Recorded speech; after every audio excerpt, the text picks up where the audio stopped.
Welcome to Apothecary After Dark, the official podcast of Amityville Apothecary. This is what real witches talk about when the doors are locked, the lights are low, and the incense is still smoldering. From spell work and shadow work to hot takes on hexes, healing, and everything in between, we're serving up magic, mystery, and a little bit of mischief. So pour a cup of your favorite libation, light that protection candle, and settle in. It's about to get witchy. Hi, everybody. Welcome to another episode of Apothecary After Dark, the official podcast of Amityville Apothecary, when real witches lock the doors, kick out all the customers, and talk about the things that we really want to talk about that we're letting you in on the secret. I'm here with my best friend and business partner. Hi, guys. I'm Danielle. I'm very glad to be here with you. And tonight we have a very special guest, the author of Talking with the Tarot. Okay, her name is Samantha Rose Hicks. Hi, Samantha. Hi, ladies. Hi, everyone. Thank you so much for joining us. You know, it's so funny because this is such a great book because it really makes tarot so approachable by considering them your best friends, because we encounter the archetypes of tarot every single day in our lives. And it brings me to something that literally happened yesterday. A customer came in and said at the counter, you know, I can't do tarot. It's too complicated. And I don't know all of these cards. And I do Oracle. And so I was explaining to her the idea of tarot and archetypes. So what was your inspiration to getting it down to the level of like the interpersonal, like it's just your friends, you know, this energy? It really was that same experience of having so many of my friends and clients that needed tarot in their life. I knew they could benefit from it, but it was too hard to digest. It was too separate from themselves. And I was like, okay, how do I read tarot? And I am such a social extrovert being that I was like, oh, they're just like my best friends. Like I grab my deck and I'm like, let's dish girl. Like it's just the Libra in me. And so when I sat down to write the book, I was like, how can I make this feel as though they are talking with their best friends? Like they're getting advice, they're connecting their life experiences with the archetypes experiences. And then it was like, boom, Talking with the Tarot was alive. And I was like, oh, this is hopefully very digestible for everyone. And so far everyone's like, yes, girl, this is an easy read. This is what we needed. And I was like, okay, great. That's what it was meant to be. Yeah, because tarot could be like, not only you have 78 cards, and then you do have the conversation with the reversible meanings as well, which is great. I don't read reversed cards. I think Danielle sometimes does. Sometimes it depends. I look at the core like upright meaning, but if it's reversed, I think about it as it might relate to like the circumstance. Like, is there a blockage there? Do I need to focus some attention? I don't necessarily translate it to like, this is the opposite. Like it's just more like a personal, how does it feel? Yeah. But you know, it's so digestible, because even like the concept of like the reversibles on its face, like we have a Witchy Wednesday tarot class here that we all lead as a community, the second and the fourth Wednesday of the month. Shout out to the people that are local that come. And if you are local and you want to learn, come hang out with us.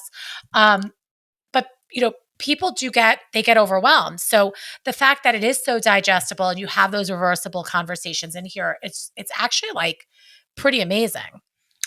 Thank you. Oh my blush. Thank you. Well, it's so funny because, guys, right before we started filming, we all established that we're triple Libra right here.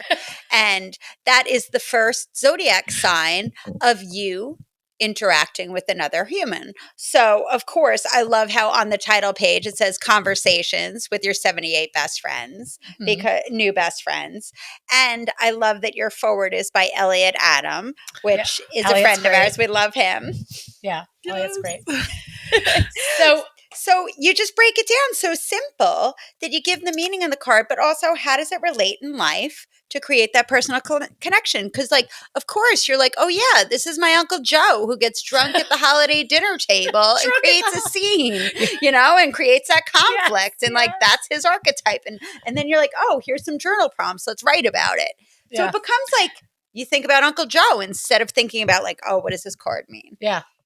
Yeah, exactly. I felt like that was what was missing in a lot of like the textbook tarot works that are out there, which I love. My Capricorn rising is like, give me every single deep like textbook version of tarot. But I was like, when I was first learning tarot, I needed this book. Like, I needed it to feel personal.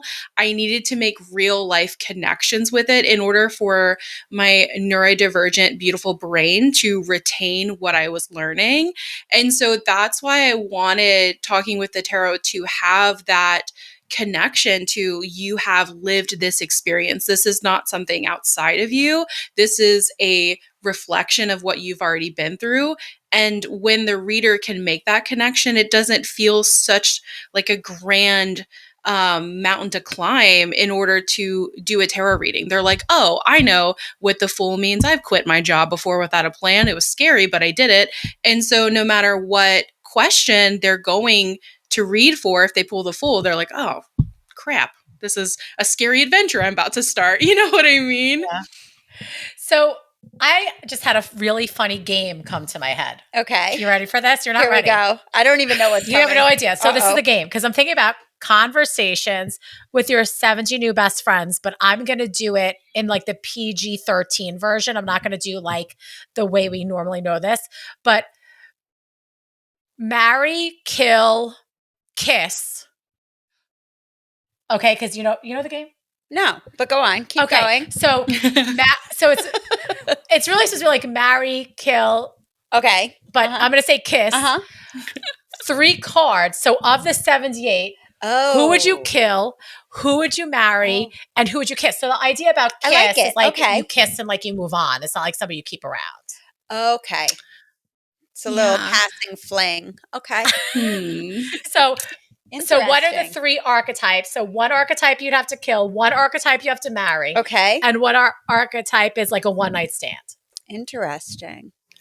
Are you ready for this? Yeah, you know what? I'm okay. All right, here we go. So I'm going to go ahead and kill off the 9 of Swords. We're done with the anxiety.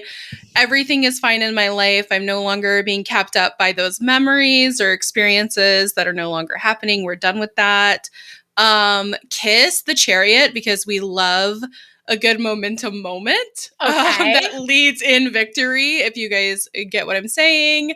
And I'm going to marry the Magician, and or like notable mention, the King of Pentacles. I love a resourceful, stable, married partner in marriage. So those are definitely like fighting for attention, but probably the Magician, just because he'll use all the tools at his table, and I do like the resourcefulness. So those are mine. Oh my goodness. Okay, you guys go.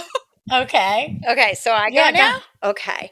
So the fling, who do I want to kiss? The devil. I mean, it's just a fleeting moment, right? Yeah, it's a one-night stand. Like, I'm there. I might as well make it fun. YOLO. Yeah. Says the recovering addict. Oh, twin. I love it. Just keeping it real. So who do I want to kill? I don't know. Let me come back to that. I want to marry the Queen of Pentacles. Because I love the energy of the Queen of Pentacles, because she is nurturing and totally confident and like set in her life with all that she has accomplished, but she's not braggadocious. She's just like at ease and in balance. So whoever that is. And then who do I want to kill? My dreaded 3 of Swords. I'm done with that. Yeah. I'm so done. So that can just be gone forever as far as I'm concerned. Okay. All right, dish it. So for the one-night stand, at first I was thinking the Knight of Wands, because I think the Knight of Wands is such like F-boy energy. Mhm.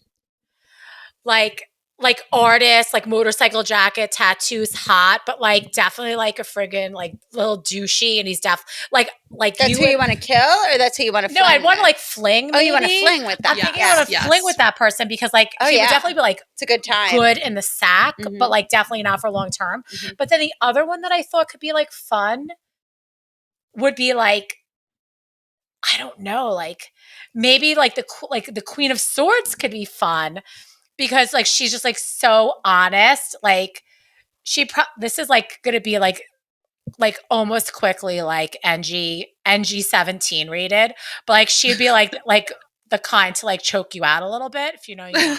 And then I'm dead. Why do I hear this song like all I wanna do is Yeah. But I think I'm gonna stick with the Knight of Wands.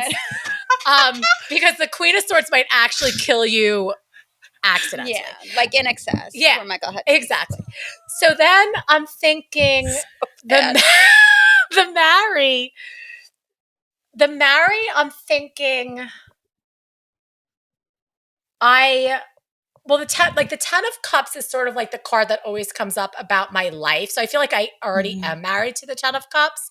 So then I was like thinking about like He's the a good King of one. Cups, but I think that might be my husband already. You know, he's like very much like that. He's the best. Although he might be more Page of Cups-ish, I'm not gonna lie, because he says like ridiculous things. Like when we're at He's a party, fun and he'll creative. be like, "It was very nice meeting me,"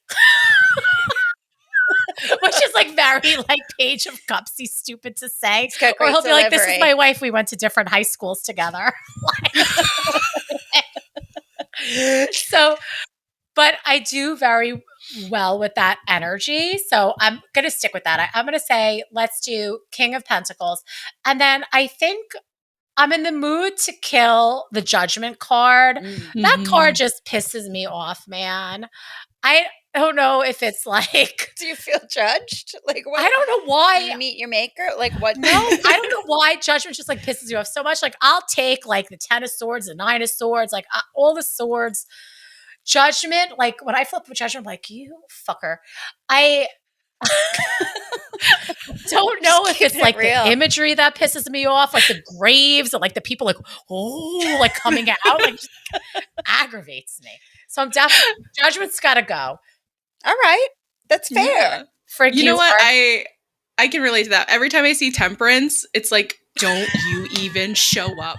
How dare you?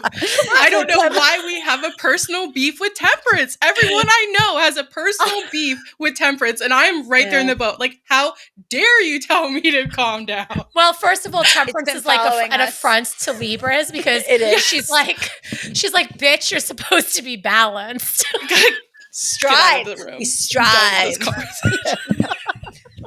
But literally though, like that's so funny because we taught Witchy Wednesday. I swear to God, we did not plan this. But the way it's haunting us. Witchy Wednesday lined up is that Temperance, we taught Temperance the night before Thanksgiving, which is like such a bitchy Temperance thing to do, right? Yeah. So of course I'm going it from the angle of like Ram Dass said, if you want to know how healed you are, spend like a day with your family. You know, it's like very, very Temperance. Like you're healed, bitch. Here's some triggers. What are you gonna do? Let's see. Let's go in a little bit. You activated? Why? So passive aggressive. She's so she walks around with the audacity. I just don't understand it. She does. She's an asshole. I'm sorry. Well said, Samantha. So it's so funny because I have a deck that's We're very out. 3 of Cups, by the way, right? We're the 3 of us. Did we just become best friends? What's your favorite dinosaur? Velociraptor. Fuck you, Leonard Nimoy. Anyway, I think I just broke Samantha. Yeah, I'm sorry. Continue. Mm-hmm. But so I have a deck that's coming out in April. April. And it's a crystal correspondence with with every tarot card. So it's like very tightly aligned. And that bitch Temperance was very hard to like pair. She went through like, it wasn't until I got to the third one, I was like, okay. Cause she started out with Dan Bright. And I was like, no, that's too like nice. And then it was Galena, which is like all about like alchemical transformation. And then I was like, oh, that's like really heavy though. So anyway, she ended up being Smoky Quartz.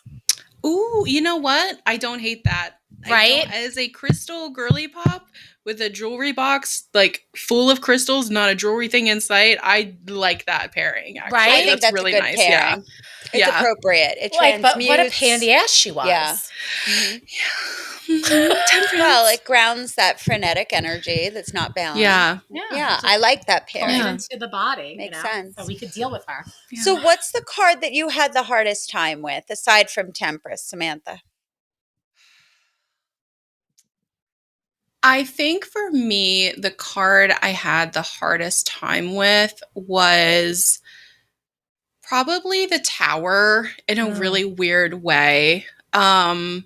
Because to me, I always try to give this like very, it's happening like for a reason. And the Tower really like confronted that theology and was like, you know what, actually, like sometimes things just suck. Like things just suck. Things are just being destroyed. And, you know, sometimes there's just not a reason. Like at the end of the day, the Tower can be like a very malicious energy. And I had to like confront that in a way because I'm very like glass half full, like everything's fine. I'm a girly pop, cute. But like sometimes the Tower happens to people and it really does like destroy their life. And so, you know, I didn't want anyone reading the book to be like, oh, like I'm going through the worst time of my life, but like for a reason, hair flip. I was like, no, actually, like let's not bypass what can feel like you're losing everything, right? And some people do during Tower moments. And that was really hard for me to be like, this can be malicious energy. This can feel like you are losing everything. And at the end of the day, will you like actually learn from it? Because we learn from everything. Yes.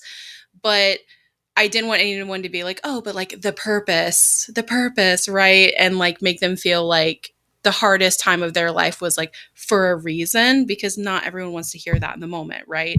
Right. And that was really hard to deal with and like write and connect with, because the Tower has been such a hardful moment for me and for others because it can come with such grief. So that one was the hard one. As someone that works with grief work, death was really easy. And like the harder cards were actually a lot easier for me. But when I sat with like the Tower, I was like, this one's so brutal because it can just be so jarring and shocking, you know? Yeah, that makes sense. I've come to love the Tower, but for all of those things that you said, it is tricky to navigate. Yeah. Yeah, and I All think the that complexity if people around are that. going through something, you know, it's like when somebody passes away and people are like, you know, they're in a better place. Like, Exactly. yeah, but like it sucks for me Exactly. to not have them here. So like I know Right. they're in a better place. I'm fucking not. Right. Or like, yeah. Right. Or like from Yes. the movie The Hangover, it's like when you go through this crazy trauma, which I've had but like I have a stellium of like eighth house, like death and rebirth is a big thing, and like trauma in my life. But like from The Hangover, like, but did you die? Yeah. Like, right. well, That's so no, the I energy. didn't die. Like I'm 10 of swords on the ground dead. The worst is behind me, but it's like, yes. may I feel for a minute because like it sucked. Like, okay, Exactly. I'm through it. Yep. That's So let what me I was having to breathe. navigate. Yep. And then the star exactly. follows. So the sun will come out. And you know that healing will happen. You have to rebuild. It's a new foundation, and the land is rich with those nutrients to build upon. But like, damn, that hurt. Yeah. Yes, exactly. Yeah, that is it's How about tricky. you? When you made your deck, what was the hardest card aside from Temperance? Aside from Temperance, I mean, temperance was really hard. Judgment. I mean, judgment was the hardest. Temperance was hard as well. Um, some of the sort it's difficult. It's difficult because of the perspective of when the challenging cards come out, especially like you're thinking about all those swords cards, right? Three of swords was easy because I always knew it was going to be Apache tears. That always just made sense to me.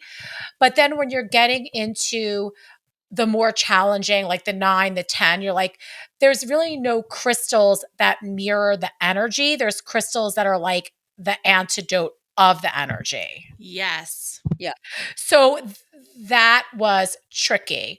And then I think also what got what got complicated, I think, was keeping also I did a color palette across the suits because I was, of course, um inspired by Prisma Visions and James Eads, how he has that beautiful, like the panorama of the minor arcana, how they read across each other. So I was like, I would like there to be a color story that would make sense. So what you want. And of course, for crystals, it makes sense because your thinking and your thoughts are going to be a certain color, yada, yada, yada.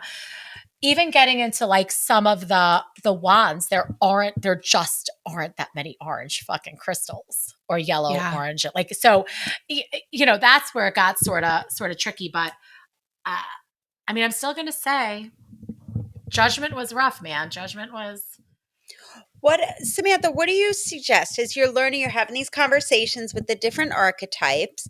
What do you suggest to people that are like, I want to learn tarot? What's the best way? Should they pull a card a day? Should they do spreads? Should they practice with their friends? Like, what do you think? What do you suggest? So one of my hot takes, I actually did a blog with Llewellyn about it, is that they should do as many readings as they can for the public. And it's so scary, but there's no method out there that will teach you faster than just being open and honest and being like, hey guys, like on a TikTok live, Instagram live, or being out in public. I had a student that recently went to Las Vegas, set up a booth and did it for free. Okay. Wow. The bravest woman I know. And she said, hey, I'm learning tarot. I want to pull a card for you.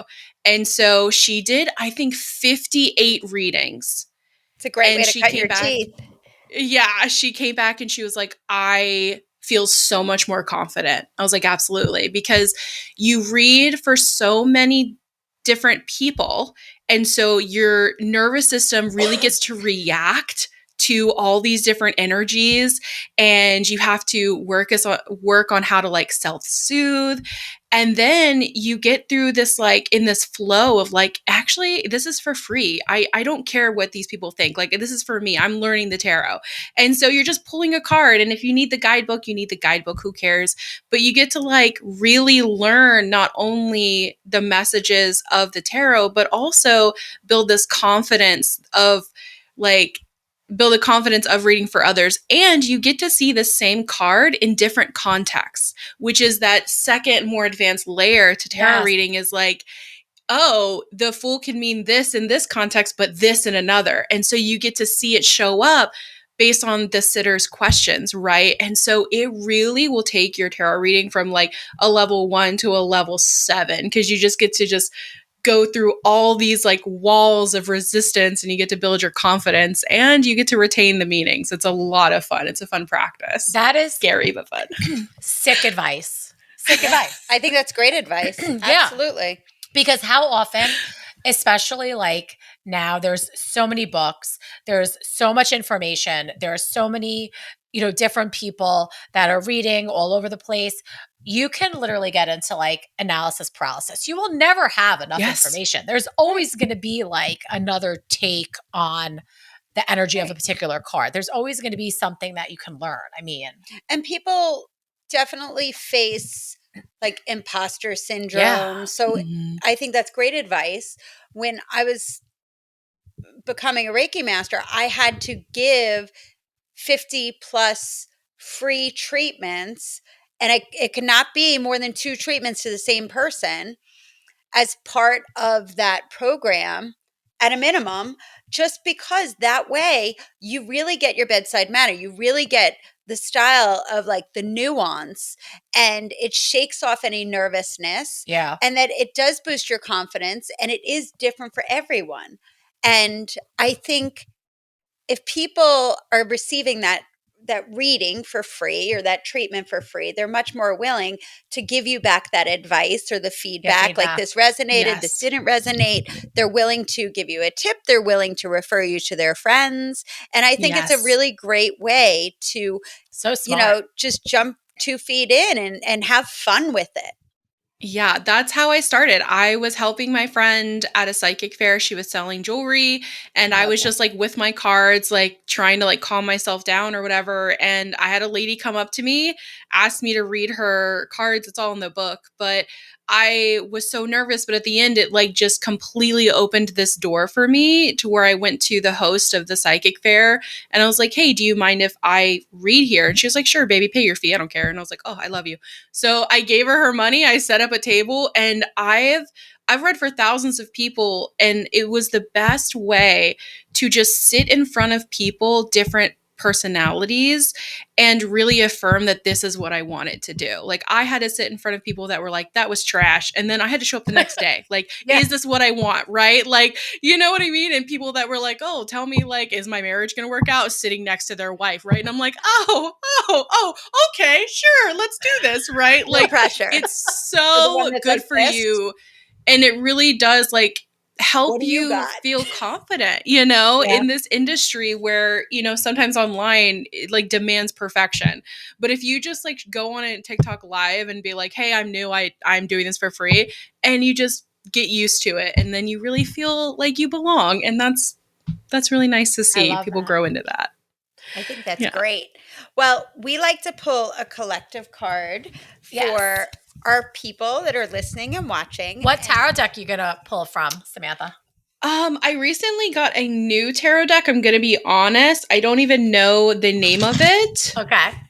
It has this really amazing art style. Cool. I literally got it a few weeks ago for my birthday, so I don't know. Nice. Okay. Well, I'm using the Enchanted Forest Feline Tarot deck by my friend Jen Sankey, and Tina's using the Smith-Waite Centennial. Yeah, Tarot. always the Smith-Waite Centennial in the tin for small-handed Yes. girls because Tina has little hands. I do. Yes, I usually do use the Rider-Waite-Smith. That's just I don't have that deck when probably it's in my shop. So let's see. Okay. Mm-hmm. I What you got? pulled mine. I got the 5 of Saucers. And there is, instead of the 5 of Cups, the 5 of Saucers. So there's a very sad cat wearing a cape, and he's looking down at his spilled 3 bowls of milk. But meanwhile, he's got 2 full bowls of milk right behind him. And I say to my cats, I'm like, look over here, dummy. Like, there's 2 full bowls right behind you. Don't cry over spilled milk. Literally. He probably spilled it. You know how cats be I acting. know, the little a-hole. Like, He's like, oh, he's knocking over the bowls. But meanwhile, he's got 2 full bowls of opportunity that are awaiting him. If he just lifts up his head and looks around, then he'll see he's still blessed up, dwelling on the spilled milk. well, it's actually okay because so he spilled some milk. He still got 2 bowls of milk, but actually I'm going to build upon that and say that he needed to spill those milks because he needed to make room for new because I got the Ace of Cups. Oh, So that's a whole new big overflowing. yeah, cup. so like sometimes so maybe that milk actually was curdled. Maybe it was spoiled. It was spoiled. So that milk had to go. It's going to go into the earth and transmute and do what it's going to do. And the new opportunities are going to present itself. So like, again, I always have to go this way about like, I've been thinking a lot about like, probably because Thanksgiving and that bitch temperance, but about the stories that we tell ourselves all the time over and over and over again. And like, are we finally going to stop telling these tales and like letting these programs keep running within us? Or are we going to spill it out and allow something new to run? Because we get to decide. I like Yes. And I received the Knight of Wands. So Dina summoned them. Yeah. Okay. He heard his name. So he said, "Oh, I'm on my way, babe. Don't worry. Fast approaching. Don't worry. I'm almost there." So speaking of like taking action and doing the movement towards that, right? Making the decision to actually take an action step and go towards what is fueling you, what you're passionate about, where your creativity can really grow and mature as you turn around and see those two new opportunities waiting for you. I love that. I That's love so that. much fun. So, Samantha, where can people find you in the world? Oh my goodness. Okay, so I am on everything except for YouTube, but I'm trying to start that. Okay, but everything is Samantha Rose Tarot. So at Samantha Rose Tarot, and I have my own little membership community called the Ritual Garden that I'm really focusing on. It's just a group of just baddies that are into ritual work, witchery, but also spirituality and nervous system regulation because I am a nervous system girly pop. So that's where you can find me, but on TikTok and Instagram and all social medias at Samantha Rose Tarot. Awesome. Cool. And Well, you you can have get her book here. Yes. Oh, and they're signed. Oh, They oh are. my gosh. They are signed. So Book signed plates. copies Thank you are for sending available. them. And you have an open invitation to come hang out with us anytime. Take so a trip. cute. We will. I think we could make it like a weekend where we do become best friends and we go into city, we have fun things, and then you teach a class. And I think that needs to happen. Yeah. 3 of Cups right here. 3 girlies. Let's running go. around. Okay, I'll just slide in your DMs. It's fine. I'll see you ladies in a little bit next year, 2026. 2026 is happening. Absolutely. Let's go. Well, Samantha, it has been so much fun. This could have been probably like a 2-hour episode where with us just like laughing and everybody would be like rolling their eyes, being like, it's not just for the 3 of you girls. But it is. It actually But is. it is. So we hope that you guys all had fun listening to us. Have a great time. And you should come to the Alchemy Academy in May, because then we'll have a lot of in-person fun and lots of learning and lots of connecting.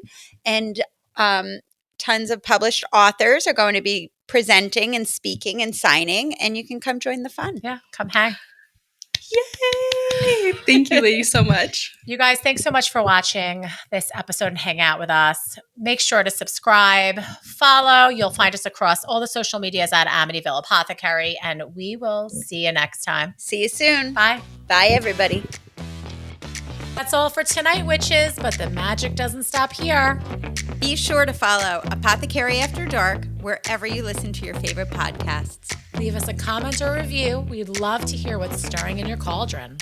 And you can always find us at shopamityvilleapothecary.com or at Amityville Apothecary across all the socials. Until next time, keep your wards up, your wands at the ready, and your spell work sharp.